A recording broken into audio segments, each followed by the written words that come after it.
years will show that you will always grow and come longing for.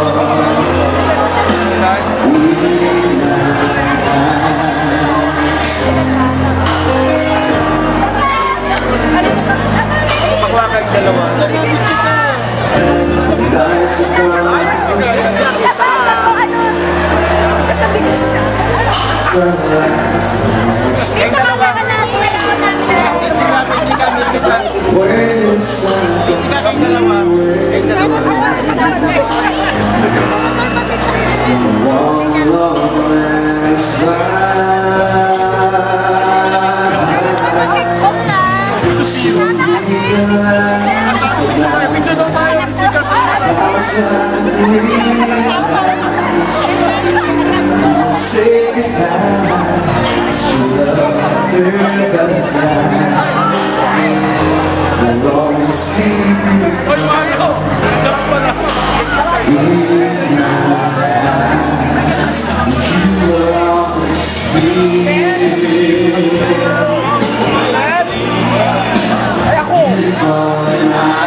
Guys, sumusta na? Nakamusta ko si Tito Presidente.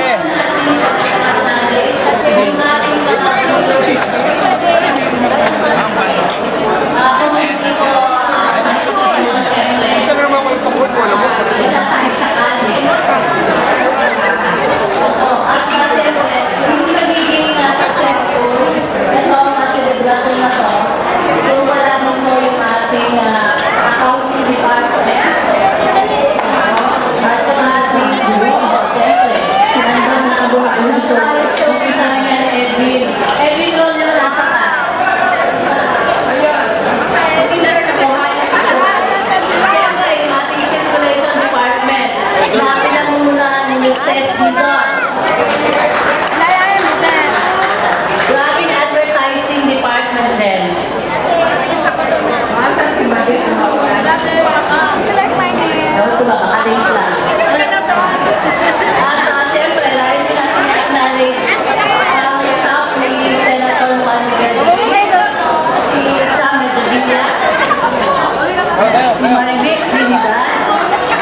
Si DJ Lazaro. Kaya papagta ko rin ang ano ko. Jan Lazaro.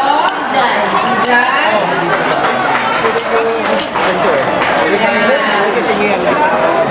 Friday. Punta daw kayo dito sa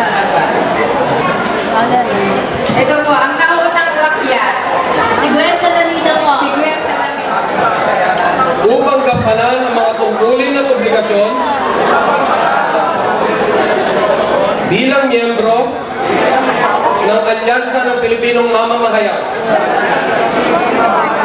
mananatiling tapat at susunod sa saligang batas ng APIMA, isusulong ang pamamahayan. Sinimula namin yung pangarap namin na magkaroon ng presence sa web, sa internet. Mula pa last year, we started with a small site on frontline.ph, and then later on, sa pang-iinganyo ni Benny, nilabas natin yung Remati Tonight, or revive natin yung Remati Tonight. Then early this year, sinabi namin na pag-iisahin yung mga storya, yung strength ng Remati newspapers, yung Remati na pang-umaga at saka yung Remati Tonight sa isang website na pwedeng mag-compete sa mga news sites na based dito sa Pilipinas. Dahil nakikita natin na yung mga leading websites, news websites dito sa Philippines ay karamihan Ingles.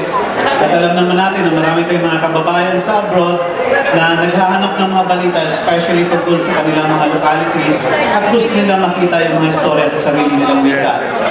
So, pangarap namin sa inyong tulong na rin ng Remati website ang siyang magiging unang global na medium ng maraming mga Pilipino na ma-reach out, na maabot natin ng mga Pinoy all over the world.